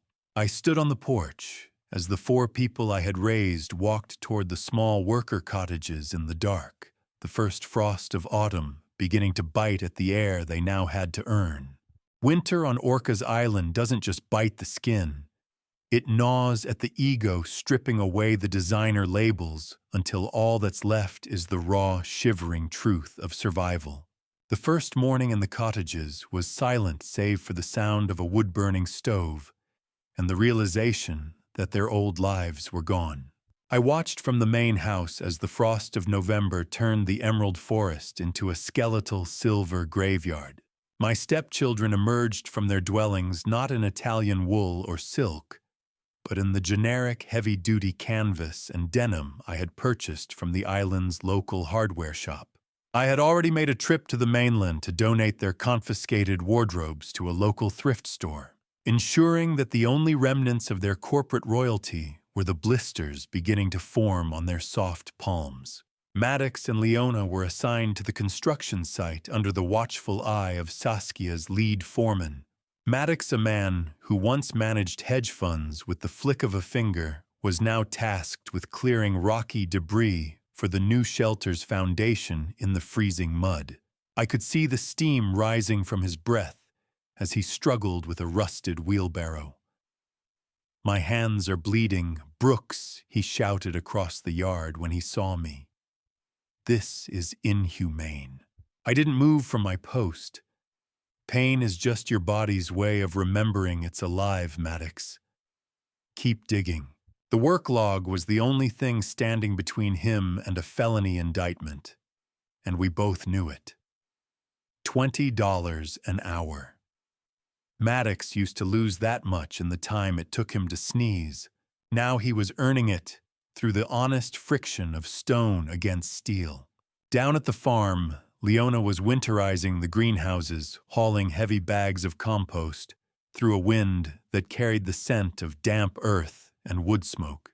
Her initial attempts at rebellion, throwing down her shovel and demanding a lawyer, were met only with my stony silence. Griffin was already gone, processed into a state facility 2 days prior, and his absence hung over the grounds like a warning that needed no translation. By December, the freezing rain turned to a biting, crystalline sleet. I sat on the porch, wrapped in a heavy wool coat, serving hot tea to the local plumber and a pair of carpenters. We spoke of bridge tolerances and island politics, while my stepchildren ate their lunch of simple vegetable soup, huddled together in the mud like refugees from a world they no longer recognized. "I saw you drinking tea with the plumber, Brooks," Leona hissed as she walked past to empty a bucket. "Have you no dignity?" I took a slow sip of the hot liquid, feeling the warmth spread through my chest. "He's built more bridges than you've ever seen, Leona. Right now, he's the only one in this yard with any real value." Their arrogance was a structure with a failed foundation, and the island winter was the seismic event that would finally bring it down. I watched the psychological toll manifest in their slumped shoulders and the way they stopped looking at the horizon and started looking at their feet. Habit, however, is a resilient weed. During a routine check of the cottages, I found a hidden stash of expensive scotch tucked behind a loose floorboard in Maddox's room. I walked out into the yard and poured the amber liquid into the fresh snow, watching it freeze into a bitter ice. I looked up at the sky just as the first scream of the winter gale hit the windows, knowing the storm was only beginning. The snow piled up against the study glass, a white wall that felt like the final page of their old lives turning. Sloane didn't walk into the study with the clicking heels of a predator anymore. She walked with the heavy, silent tread of someone who had spent the last month counting her own sins in the dark. I watched her from my desk. noting the smell of cold, damp wool and the cheap institutional soap provided to the cottages that now clung to her skin. Her designer complexion had gone pale. Her hands were visibly calloused from weeks of greenhouse labor, and the arrogance in her eyes had been replaced by a hollow, searching look. Before she sat, I noticed a smudge of fresh soil on her knees. I had discovered earlier that morning that Sloane had been secretly using her limited free time to tend to Elena's memorial garden in the freezing mist. It wasn't an assignment. It was a form of private penance I hadn't expected. I sat in the corner of the room, a silent witness to her court-mandated teletherapy session. The blue flickering light of the laptop screen illuminated her red-rimmed, unmasked eyes as Dr. Aris, a clinical specialist from Seattle, began the interrogation. I wasn't trying to kill him. Dr. Sloane whispered, her fingers picking at the rough fabric of her work trousers. I just needed the timeline to move faster. The sterling legacy. It was everything. The doctor's voice was a sharp contrast to the wind whistling through the study's eaves. You were managing a death clock, Sloane. Own the term. Apologies are like bridge supports. If they aren't anchored in truth, they're just expensive pieces of junk waiting to collapse under pressure. I watched Sloane flinch at the words. She tried to deflect, pointing the finger at Griffin's intimidation and the crushing pressure of her mother's expectations. But the doctor remained unyielding. For the first time, Sloane had no PR spin to hide behind. The silence that followed the end of the call was absolute, broken only by the settling of the house. She cried. Not the I'm caught cry, the I'm empty cry. She sat there for a long time, her calloused fingers gripping the edges of the wooden chair until her knuckles turned white. Brooks, she said, her voice small and devoid of its usual silver edge. I remember 1977. I remember when you fixed that broken porcelain doll after Griffin threw it down the stairs. I haven't thought about that in years. I realized I can't remember the last time I felt like a human being instead of a shareholder. She looked at me, then her gaze direct and raw. I'm not saying this so you'll let me leave. I'm saying it because I'm sorry. Not for the loss of the money, for the pills, for thinking you were less than us because you worked with your hands. It was the first real word spoken by a sterling child in decades, a clumsy, unpolished admission that felt heavier than any legal document. But then her expression shifted, a flicker of the old fear returning. Leona and Maddox. They aren't like me, Brooks. They're planning to steal the USB drive during the spring thaw. They think if they destroy the evidence, the audit stops. I watched her walk back into the snow, her warning about the USB drive echoing in the quiet study, like the first creak of a failing timber. My heart was wary, but for the first time since I arrived on this island, it was also slightly hopeful. The first thaw began with a sound like a gunshot, ice breaking on the sound, and the brothers' patience breaking in the cottages. I watched through the mud-spattered lens of the sight camera as Maddox Sterling, a man who once wouldn't ruin a $5,000 suit to save his own mother, dived shoulder-deep into the freezing slush to keep a concrete form from collapsing on a fellow worker. I had intentionally let Maddox find a bottle of bourbon earlier in the winter as a stress test, knowing that for a man like him, sobriety had to be a chosen fortress, not a mandated cage. He hadn't touched it yet, but the real trial arrived with the shifting earth. A sudden violent groan of wood echoed across the site as a support timber splintered like a dry bone. Caleb, a 19-year-old islander with dirt-smudged cheeks and the sturdy build of a lifelong fisherman, looked at Maddox with a terror that only a collapsing trench can inspire. The boy was pinned, the weight of the thawing iron-rich mud threatening to crush his lungs. Maddox didn't hesitate. He grabbed a crowbar and threw his entire physical being against the failing brace. "Don't let go!"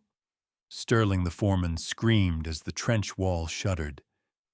"If that timber slips, he's gone." Maddox's face was a mask of agonizing effort, his veins bulging as he fought the laws of physics. "I've got him," he grunted through clenched teeth. "Just get the damn jack and move sweat. Blood. Mud." The Sterling trio of failure was finally being replaced by the Sterling trio of labor. By the time I arrived on the scene, Caleb had been pulled free, and Maddox was slumped against the foundation covered in filth with a deep bleeding gash on his forearm. He looked more present, more anchored to the earth than I had seen him in 30 years.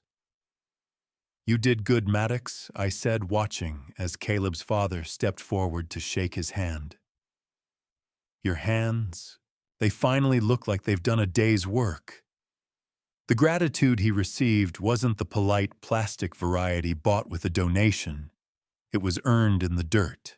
Can a man rebuild his soul with the same hands he used to try and dismantle his father's life? That evening, the smell of wet concrete clung to the air as Maddox retreated to his cottage. He was exhausted, every muscle a screaming reminder of his exertion. I watched through the window as he reached into the shadows for the hidden bourbon, his fingers trembling with the onset of withdrawal. He caught his reflection in the mirror. The mud and Caleb's blood still streaked across his skin. He stopped. "I don't need the ghost in the bottle to tell me who I am today," he whispered to the empty room. Caleb's father thanked me. He actually shook my hand. In a private, silent moment of transformation, he walked to the sink. The sharp, stinging scent of cheap bourbon hit the porcelain as he poured the amber liquid down the drain, accepting the tremors as the price of a real future. He was finally choosing the man over the air. But the peace was short-lived. He reached into his pocket and pulled out a crumpled note Leona had slipped under his door during the chaos of the accident. It detailed a plan to sabotage the security server tonight, a final desperate play for the drive. Maddox clutched Leona's note in his trembling, sober hand, the sound of the server room alarm suddenly echoing across the dark courtyard. The red strobe of the alarm cut through the mist, a warning light that the peace I'd built for the winter was officially over. I watched Leona through the study window as she knelt in the mud of the Victoria garden, her hands once manicured, to a porcelain sheen now stained with the dark, honest soil of Orcas Island.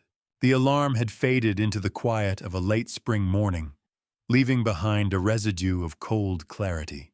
Weeks ago, during that frantic server room incident, Leona had attempted to bypass the encryption to delete the evidence of her forgery.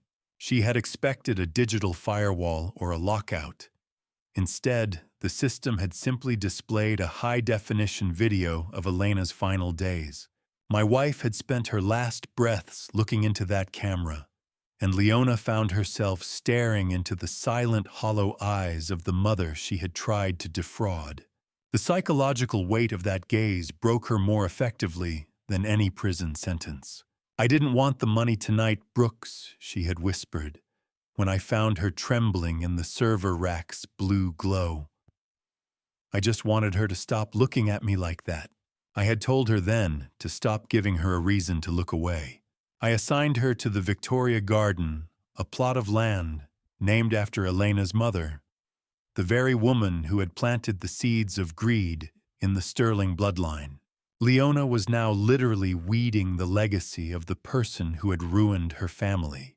A garden is just a slow-motion bridge. It requires the same integrity, the same constant inspection, and the same refusal to let the rot take hold. I spent the following month watching her from the porch, observing as she transformed from a predator into a caretaker. By mid-May, the garden was flourishing.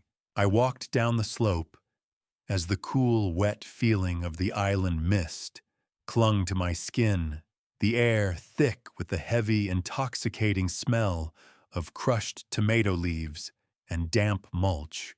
Leona was finishing a harvest of heirloom tomatoes and Victoria peppers, which glowed with a vibrant, almost neon violet hue against the dark earth. She didn't hear me approach at first. She was busy talking to the plants in a low rhythmic hum that reminded me of how Elena used to murmur to her binders in the study. Mud. It's the great equalizer. It doesn't care about your trust fund or your pedigree. I watched the way her dirt under the nails hands moved with a newfound gentleness, cradling the produce as if it were fragile glass. They survived the frost brooks, she said, standing up and wiping her forehead with a soiled forearm. I didn't think they would, but they did. I looked at the thriving rows of green and purple. You gave them a reason to stay rooted, I replied. That's more than most people do. She picked up the wicker basket, the wood creaking under the weight of the harvest, and turned to face me. The defiance that had defined her for 35 years had been replaced by something softer, something ancient. She held the basket out toward me, her eyes meeting mine without a hint of the old PR spin. "Here, Daddy," she said quietly. The word was more fragile than any heirloom sprout, a term of intimacy she hadn't uttered since the day the letters began in 1986. The word hung in the humid garden air, and for the first time in 3 decades, I felt the bridge between us stop swaying. I took the basket from her, the weight of the vegetables less than the weight of that single word. I left the island the next morning, the ferry crossing the Salish Sea under a canopy of heavy gray clouds that mirrored the gravity of my destination. The buzzing of the prison's heavy magnetic locks felt like a physical assault after a year of hearing nothing but the rhythmic breathing of the Pacific. I checked my pride at the door of the Monroe Correctional Complex and followed a guard through a series of echoing windowless hallways. I sat on a cold, clinical metal chair in the visiting room, the smell of floor wax and stale coffee heavy in the stagnant air. When the door on the opposite side opened, I was struck by how much the prison uniform had erased Griffin's corporate identity. Without the bespoke suits and the predatory arrogance of wealth, he looked remarkably like the young man I taught to fish in the late 70s. I discovered an entry twist of my own as I looked at him. He didn't know that I had been the one quietly paying for his legal defense and ensuring he wasn't targeted by other inmates, continuing Elena's tradition of silent protection. Griffin didn't start the conversation with legal demands or complaints about the food. He pressed his pale, unmanicured hands against the scratched glass partition. "Do you remember the bridge in Skagit?" he asked, his voice low and raspy. "The one with the green paint. Was I actually there, Brooks? Or did I dream that I felt a pang of melancholy?" "You were there," I told him. "You held the tape measure while I checked the rivets. You were 7 years old. Monroe. Concrete and steel. The exact materials I spent my life inspecting. Only this time, the defect was human." He told me that since his accounts were frozen and his circle of vultures had vanished, his only currency had been the binders I sent him. The copies of the letters Elena had written about him. "They told me you were an intruder, Brooks." He confessed, his eyes searching mine through the glass. "But looking at these letters, I think I was the one who broke into your life." He asked if Elena ever actually loved him, or if he was just another structural failure she was trying to manage. "She loved the boy you were," I replied. "She spent 35 years trying to find him again." Can a uniform made of coarse polyester do what a lifetime of luxury couldn't? Can it make a man look at his father and see a person instead of an obstacle? Griffin looked down, his eyes welling with a repentance I never thought I'd see. He revealed a final plan of his own. He had used his time in the prison library to track the original offshore accounts his grandparents used to launder Elena's bonuses decades ago. He intended to use his limited legal access to return every cent to the Sanctuary Trust as restitution. I walked away from the glass, the sound of the high-security fences cutting through the blue sky outside. But when I looked back, Griffin wasn't watching the guards. He was staring at his own hands, the same way I used to, when I was trying to figure out how to bridge a gap that felt impossible. I saw the flash of the boy he had been before the greed took root, and for the first time, I didn't see a monster. I saw a man finally inspecting his own foundation. I didn't expect to see a line of cars winding up the forest road, but as the brass plaque for Victoria's Haven caught the afternoon sun, I realized Elena hadn't just built me a house. She'd built a legacy of survival. The golden light of the island dawn had matured into a rich, honeyed afternoon. I stood on the porch, watching the first group of domestic abuse survivors arrive at the sanctuary. The redemption contract I had forced upon my stepchildren contained a final entry twist they hadn't seen coming. They would eventually inherit this land, but only as joint trustees of the nonprofit. They could live here, they could work here, but they could never sell a single acre for profit. I watched Maddox, still in his dirt-stained work clothes, proudly showing a local islander the structural integrity of the newly finished wing. "The foundation is solid, Brooks," he called out to me with a grin that actually reached his eyes. I checked the load-bearing beams myself. In the kitchen, Leona was busy serving a meal entirely sourced from her garden. "Mother would have liked the violet peppers," she remarked as she set the centerpiece on the long oak table. "They're the heart of the harvest today." Even Sloane moved with a quiet, humble efficiency, handling the intake logistics with a grace that replaced her old corporate fire. The siblings were finally operating as a unit of service, fulfilling the spirit of their contract for the first time in their lives. "Is it possible to love the woman who broke you more than the woman who coddled you?" I saw the answer in the way they looked at the house, not as a prize to be won, but as a responsibility to be maintained. As the guests departed, and the air began to carry the scent of wet cedar and salt spray, the four of us gathered on the jagged cliff edge where the Fieldstone house meets the Pacific. The sound of the waves crashing hundreds of feet below was a rhythmic, grounding thrum. I brought out the simple wooden urn I had kept in my study for over a year. Gray ash, salt spray, the end of a 35-year storm. I held the urn out, and each sibling took a handful of the gritty remains. Their tears were unforced, now silver tracks, on faces that had been hardened by a year of honest labor.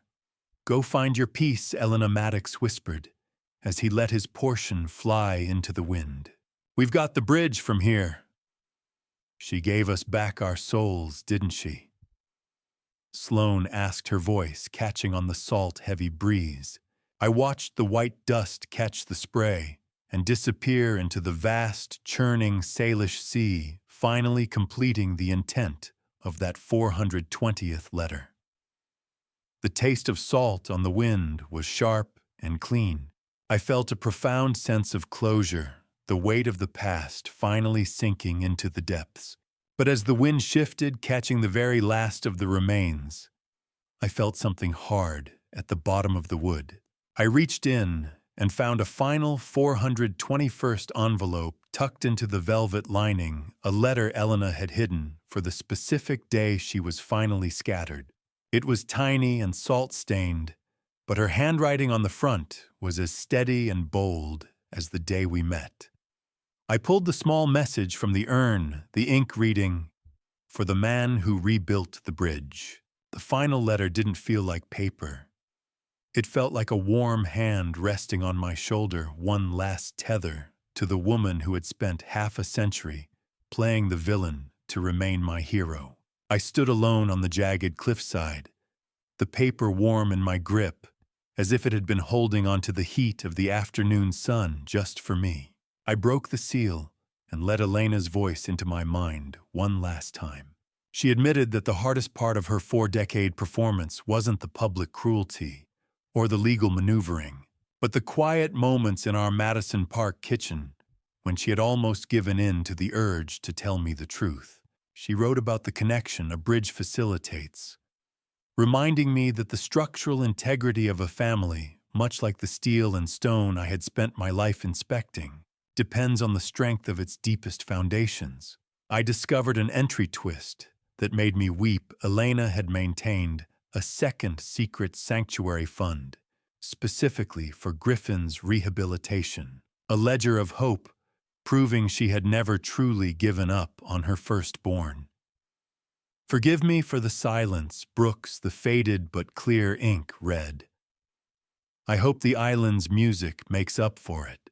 I felt a final total wave of forgiveness wash over me, not just for her, but for the man I was forced to be during those long, lonely years. You did it, Elena, I whispered to the salt-heavy wind. You brought us all home. He didn't look like a sterling anymore. He looked like a man. I walked back toward the house to find a familiar figure standing on the porch. It was Griffin, recently released on parole, after his tireless work uncovering the laundered funds and his service as a prison paralegal.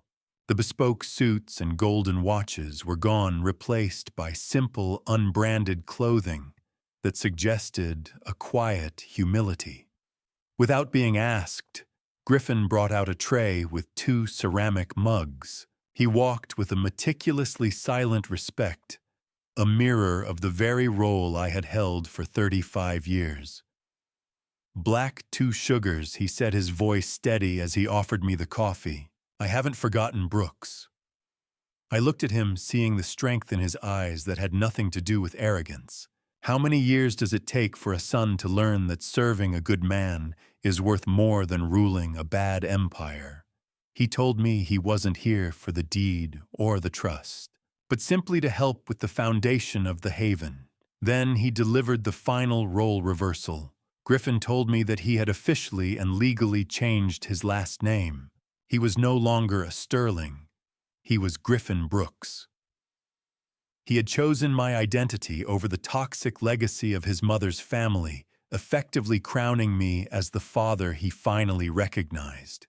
The smell of freshly brewed coffee mingled with the morning air as the Pacific breathed against the cliffs below. I felt the warmth of the ceramic mug against my palm, grounding me in a reality I had once thought impossible. I took the cup from his hand, the steam rising between us, and for the first time in my life, I didn't see a bridge inspector or a butler in the reflection. I saw a father. We sat together in silence, the steam from our cups mingling with the island mist 2 men built on a foundation of letters. The sound of a child's laughter skipped across the stone courtyard, a bright, melodic frequency that finally chased the last lingering shadows of Elena's silence from the corners of the estate. Maya, a 5-year-old with Elena's piercing gray eyes and a mop of unruly blonde curls, bounded across the grass with the fearless energy of someone who had never known the weight of a sterling secret. She carried a small decorative wooden box with a focused intensity that made me smile. Sloane had arrived with her, but it was Maya who led the way to the slope behind the Victoria Garden where we were gathering. I discovered an entry twist that Sloane had carefully arranged. The box Maya held contained a few scoops of soil from Elena's favorite garden back in Seattle. We were here to plant a legacy orchard of Honeycrisp apple trees, one for every member of the family, and Maya wanted to mix the 2 worlds together. I watched Griffin, Maddox, Leona, and Sloane pick up their shovels. They didn't argue about who had the hardest ground or who was doing more work. They moved with a synchronized rhythm that made me realize the redemption contract had finally evolved into something organic, a shared responsibility for a future they were building with their own hands. Maya tugged on my sleeve, pointing to a young sapling. "Grandpa, will this tree grow as tall as the house?" I knelt in the fresh, damp earth, the smell of young applewood sharp in the cold air. "You have to pack the soil firm, Maya," I told her, guiding her small hands. "A tree is only as strong as its foundation. If we take care of it, it'll grow taller than any secret we ever kept. A family is like an orchard. You can't just plant the trees and expect fruit. You have to endure the winters, prune the rot, and wait for the sun to do the work you can't." The golden, honey-thick light of the autumn sunset began to spill over the cliffs, reflecting off the brass Haven plaque and the gray Pacific below. Done. The letters, the lies, the labor, all of it. Done. I retreated to the study as the family began to head inside for dinner. The room was no longer a museum of trauma. It was a sanctuary of peace. I picked up a final empty binder and placed the salt-stained 421st letter inside. I realized then the final identity reveal the letter wasn't just dated for her scattering, but specifically for the day I would first hold my granddaughter on this island. Elena's foresight wasn't just about survival. It was a map to the joy she knew would follow the storm. I added a photograph of the family working together in the orchard and closed the ledger. I didn't feel the snap of anger I'd lived with for years, only the gentle, satisfied click of a bridge inspector who has finally seen the structure hold under its ultimate load. "The inspection is over, Elena," I whispered. "The bridge is standing. Good night, my love." I walked onto the porch and looked at the horizon, where the sea met the sky, in a line as straight and true as a well-built span. And I realized I wasn't waiting for a ferry anymore. I was already where I was meant to be. I sat in the wicker chair and watched the stars come out one by one over the haven. The island didn't just take Elena back. It had taken us all, smoothing over the jagged edges of our history until we were as worn and resilient as the cliffs themselves. I descended from the porch, my steps slow and deliberate, joining the family at the long outdoor table on the sanctuary terrace. The smell of roasted vegetables and sea salt hung heavy in the evening air, a perfume of hard-won peace. There was no butler tonight, no cold matriarch, and no desperate heirs, only a group of people who had survived a war of their own making. We ate in a shared silence that felt comfortable, almost holy, broken only by Maya's bright questions about the constellations. I watched Griffin now. Griffin Brooks pass a plate of warm bread to Maddox. "Pass the bread," Griffin Maddox said, his voice stripped of its old bite. "You earned the wheat this year." It was a simple gesture, but to me it felt like the final rivet being driven into a bridge we had spent 35 years building. "I think Mother would have finally liked the noise at this table," Sloane whispered, her eyes catching the reflection of the house lights. I realized then that my own journey had come to a structural resolution. I have secretly updated my own will to ensure that this island remains a sanctuary for all of them. But I've passed the legal stewardship to Griffin. He is the new inspector, now the one who will guard the foundation I spent my life fearing was gone. A sunset is just the earth closing a ledger for the day, and tonight the ink was finally dry. As the family moved inside to put Maya to bed, her melodic laughter echoing against the stone. Before fading into the house, I took a final walk to the very edge of the property. The rhythmic sound of the Pacific tide was a heartbeat beneath my feet. I stood where the fieldstone met the void, watching the lighthouse beam cut through the absolute dark of the sound. 19,000 words, 421 letters, one man, one bridge, final. I felt a sense of completion that no structural inspection could ever provide. "The load is balanced, Elena," I murmured into the salt spray. "We're standing." The sterling name had been repaired by the truth, or perhaps it had simply been replaced by something stronger. How many years had I spent looking for a defect? I realized I was finally standing on a span that wouldn't buckle. I looked toward the point where the lighthouse stood as a sentinel against the deep. I discovered in the local records that the tower had been named Elena's Light decades ago, long before her illness began. It was never just a maritime marker. It was her signal to bring me home a light she had kept burning through every year of our shared silence. I turned back toward the glow in the sanctuary windows. The warmth of the house lights a beacon against the night. The smooth silver key in my pocket felt finally weightless, a tool for a door that no longer needed to be locked. As the beam of Elena's light swept over me, heading out to sea, to search for the next soul that needed a way home, I walked toward my family. I wasn't waiting for a ferry anymore. I was already where I was meant to be. Looking back at everything that happened, I realized the greatest mistake I made was not the betrayal I endured. It was the silence I carried for so many years. I spent decades believing I was unwanted, believing my life had no value in that house. If there is one lesson I hope you take from this family story, it is this: never let silence replace truth. When resentment grows in the dark, it can poison an entire family story before anyone even understands what is happening. For a long time, I thought my life had turned into a bitter dad revenge tale, one where anger was the only answer. But time taught me something different.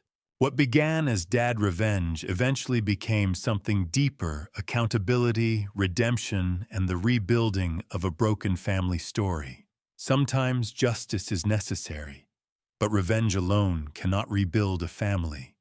Real strength is choosing what kind of ending your dad revenge becomes. If I could speak to my younger self, I would say this: don't wait decades to ask difficult questions. And don't assume the worst about the people you love. Pain can blind us just as much as greed can. In my darkest years, when I felt abandoned and humiliated, I now believe God was quietly guiding the path that would eventually bring the truth to light. Thank you for staying with me through this entire journey. I'd truly like to hear your thoughts. If you found yourself in a situation like Brooks, facing betrayal and impossible choices, what would you have done? Your perspective matters to me, so feel free to share it in the comments. And if this story moved, you consider subscribing so you won't miss future stories. A gentle note: while this narrative draws inspiration from real social themes, some elements have been dramatized for storytelling. If this type of content isn't for you, that's completely okay. There may be other videos here that better match your interests.